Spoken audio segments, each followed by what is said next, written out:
Bharat Krishna sir. Bharat ఏ class అవుతున్నావు? 9th class. 9th class. ఏంటిది ఏం జరిగింది నీకు తెలుసా? మీ ఇల్లు కాడికి పోయినావు మళ్ళీ కూర్చున్న తర్వాత? వెళ్ళాను సార్. లేదు సార్. ఎదురువా? లేదు సార్. లేదా ఇల్లు? అది మా మామయ్య వాళ్ళు సార్. మా మామయ్య వాళ్ళు ఇంటర్ కాస్ట్ మ్యారేజ్ చేసుకొని అందరిని వదిలేసి వచ్చారు. మా అత్తయ్య వాళ్ళ అమ్మోళ్ళు కూడా వద్దన్నారు. మా మామయ్య వాళ్ళ అమ్మోళ్ళు కూడా వద్దన్నారు. అయితే ఇక్కడికి వచ్చి వాళ్ళు ఇల్లు కట్టుకున్నారు సార్. దాన్ని కూల్చేశారు. ఇప్పుడు అక్కడున్న భవన్ కాడికి పోతే అక్కడ కూడా వద్దంటున్నారు సార్. ఎక్కడికి వెళ్ళాలి సార్? చచ్చిపోవాలా?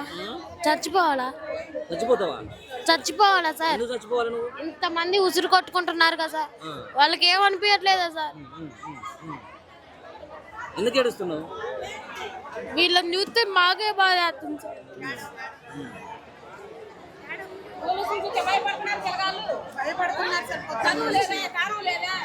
ఇంతవరకు స్నానం కూడా లేదు సార్. మాకు ఒక బుడ్డి బాబు ఉన్నాడు సార్. నా 3 నెలలు పిల్లగాడికి. వాడు అక్కడ చెట్టు కింద ఉయ్యాల్లో పండుకున్నాడు.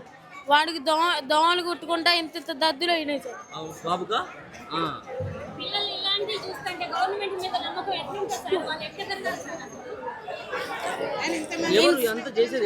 ఇన్స్పిరేషన్ ఉండాల్సిన వాళ్ళే చేస్తుంటే ఇంకా మేము చదువుకొని ఎందుకు సార్? ఇన్స్పిరేషన్ ఉండాల్సిన వాళ్ళు కలెక్టర్లు, సీఎంలు వాళ్ళని ఇన్స్పిరేషన్ గా తీసుకోవాలంటారు కదా. మరి వాళ్ళే ఇట్లా చేస్తే మేము చదువుకొని ఎంచుకోండి సార్.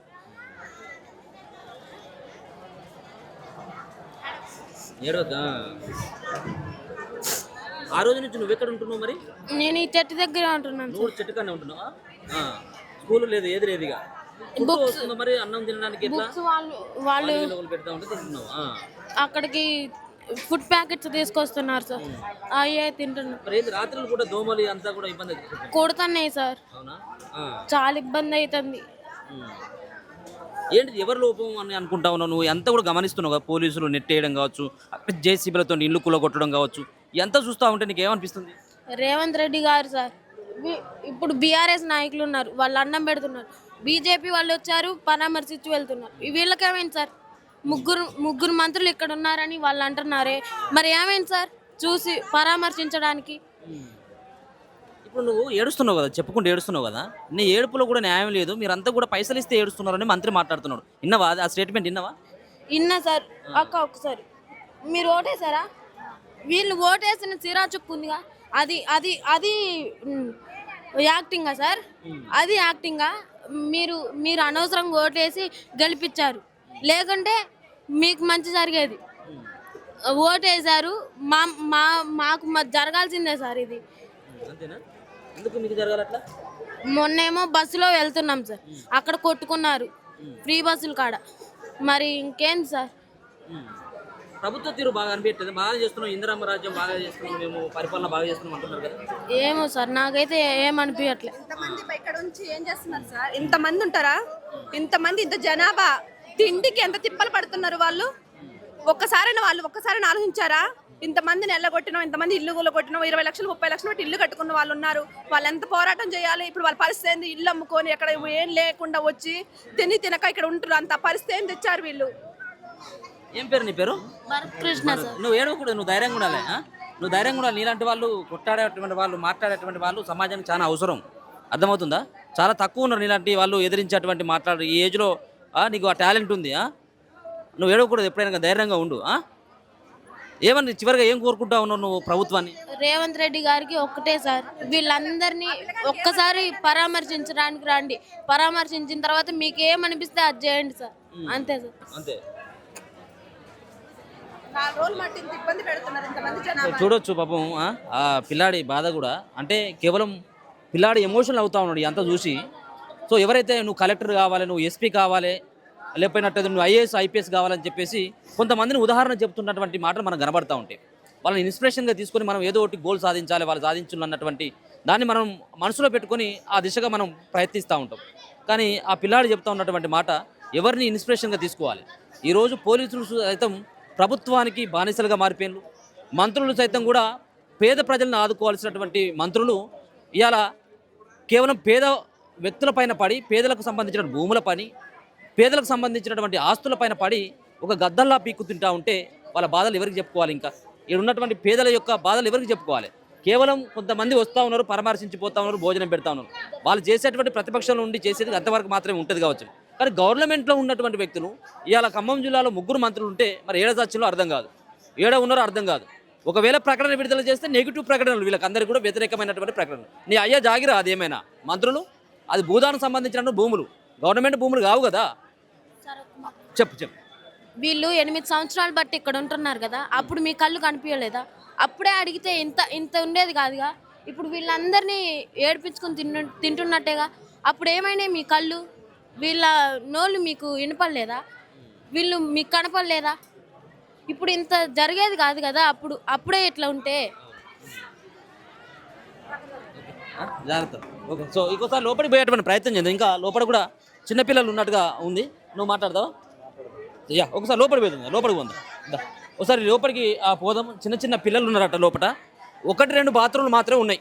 అంటే వీళ్ళని కావాలని సామాన్లంతా కూడా చూడొచ్చు. ఎవ్వల డ్రమ్ములు కావచ్చు, ఇవన్నీ కావచ్చు, తీసుకొచ్చాడ పడేసిండు. ఇక వాటికి దిక్కు లేదు, దివారం లేదు, ఎవరు అడిగేటువంటి నాదులు లేడని చెప్పేసి అనుకుంటా ఉన్నారు. 2 బాత్రూమ్లు అడిగి ఒక అక్క మాట్లాడుతూ ఉన్నది. ఎంతమంది ఉంటున్నారు అక్క? ఎన్ని బాత్రూమ్లు ఉన్నాయి సార్? మేము దాదాపు ఒక 100 మంది దాక్కుంటున్నాం సార్. మాకు 2 బాత్రూమ్లు ఉన్నాయి సార్ కింద. పైన ఇంకెంత మంది ఉంటున్నారో తెలుసు సార్. పక్క పోర్షన్లో కూడా వదిలారు సార్.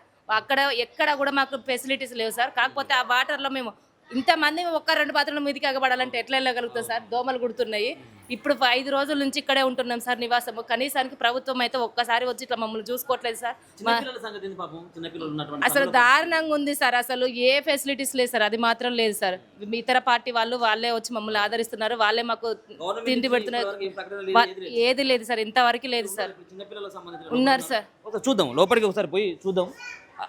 ఇక చూడు దీంట్లో ఎట్లా ఉండాలో చెప్పులు. ఇక దీంట్లో ఉన్నటువంటి ఎవరికి వాళ్ళు సామాన్ తీసుకొని వచ్చి మంచాలు అడ్డం పెట్టుకొని, ఇక పాపం చూడొచ్చు, ఎవరి మంచం వాళ్ళకి అడ్డం పెట్టుకొని ఒక బెడ్ మాత్రమే కనబడుతుంది. ఇగో ఇక్కడ చూడొచ్చు, ఇటుకెళ్ళరా.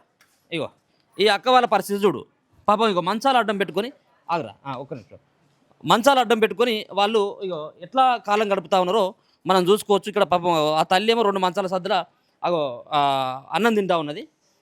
ఎవరైనా పెట్టినటువంటిది ఇక టీవీలు కావచ్చు, ఇంకా మిగతా సంబంధించినటువంటి అన్నీ కూడా. నువ్వు మాట్లాడతావా? కాసేపు మళ్ళీ వస్తా. ఇక చూడవచ్చు, చిన్నపిల్లల తల్లులు వాళ్ళు పాపం ఎంత ఇబ్బంది పడుతూ ఉన్నారంటే అసలు దోమలు ఒక పక్కన ఎట్లా ఉంటారో అర్థం కాదు దీంట్లో. ఇగో కేవలం ఒక మంచం పట్టేంత మాత్రమే వీళ్ళకి స్థలం కేటాయించడం జరిగింది. ఇగో ఇక్కడే వండుకున్నారా అక్క?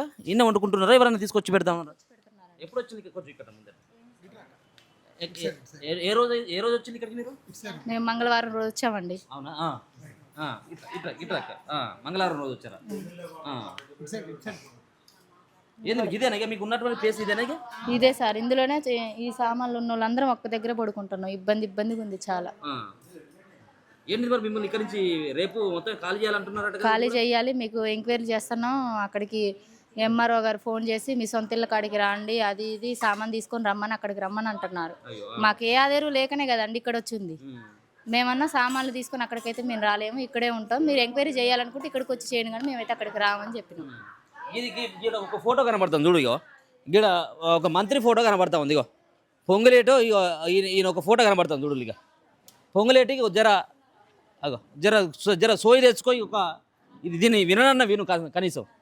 పొంగులేటి ఫోటో పెట్టుకుని వాళ్ళ పాపం మరి ఎంత అభిమానులు. అక్కడి నుంచి గుడిసె కూలిపోయినా, వాళ్ళ ఇల్లు ధ్వంసం అయిపోయినా కానీ ఈ పొంగులేటి ఫోటో పట్టుకుని వచ్చింది వాళ్ళంతా. మరి పొంగులేటి మరి ఇది కనబడట్లేదా? వీళ్ళంతా ఇగో చిన్న పాప, ఇగో ఇక్కడ కనబడతా ఉంది, చిన్న పాప పడుకొని కనబడతా ఉంది, నేలపైన కనబడతా ఉంది. దోమలు ఒక పక్కనేమో మొత్తం అంతా కూడా ఓ గలీజ్ అయినటువంటి వాతావరణం కనబడతా ఉన్నది. చిన్న పాప అక్కడేమో పెద్ద మనిషి సంగతి. ఇదిగో పెద్ద మనిషి చూడగో ఎట్లా పడుకున్నాడు మలుసుకొని. కొంచెం కూడా సిగ్గు లేకపోతే ఈరోజు ప్రభుత్వానికి, ఈరోజు ఉన్నటువంటి మంత్రులకు కానీ 3 మంత్రులు ఉన్నారు, కనీసం ఎవరికి కూడా సోయలేదు.